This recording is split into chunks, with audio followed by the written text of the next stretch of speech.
In the summer of 1963, a high school teacher changed the way the world looked at The Wizard of Oz. His name was Henry Littlefield, and he was teaching an American history class. He'd made it to the late 19th century, a time called the Gilded Age. But he was struggling to keep his class interested in the complex social and economic issues of the time.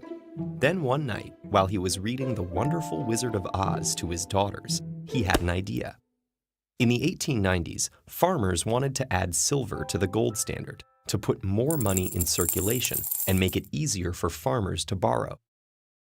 In the book, Dorothy walked to the Emerald City on the yellow brick road in her silver shoes. The movie's ruby red slippers started out as silver. Silver and gold on the road to prosperity. L. Frank Baum had published the book in 1900 at the height of the Gilded Age, and the analogy didn't seem out of the question. No one else had seen these connections, but that didn't deter Littlefield. He taught his class about the Gilded Age using the book, and soon he and his students were finding more connections.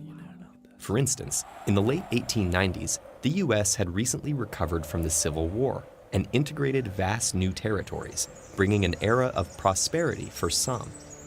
But while industry and finance in the North and East prospered, farmers across the South and Midwest struggled. This led to the populist movement, uniting farmers and workers against urban elites. By 1896, the movement had grown into the People's Party, and its support of Democrat William Jennings Bryan put him in reach of the presidency. Meanwhile, in Oz, claimed Littlefield, Dorothy is a typical American girl whose hard life in Kansas is literally turned upside down by powerful forces outside her control. The Munchkins are the common people oppressed by the Witch of the East, banks and monopolies. The Scarecrow is the farmer, considered naive, but actually quite resourceful. The Tin Woodman is the industrial worker, dehumanized by factory labor.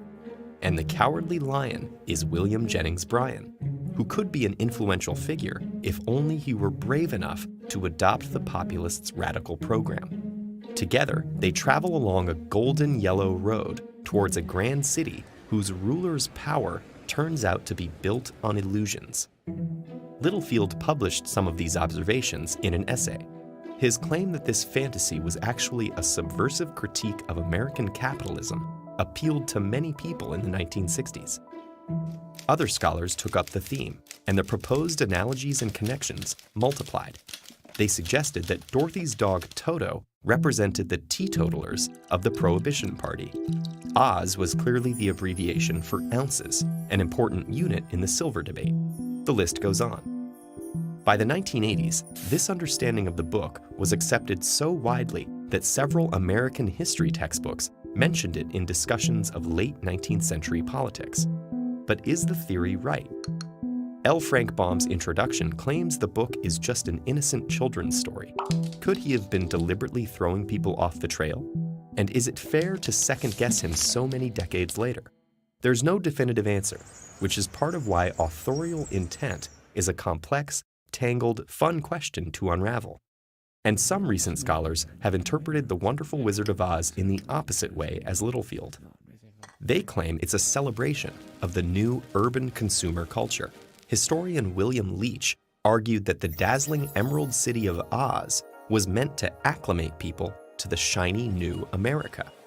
In the end, all we know for sure is that Baum, inspired by European folk legends, had set out to create one for American children.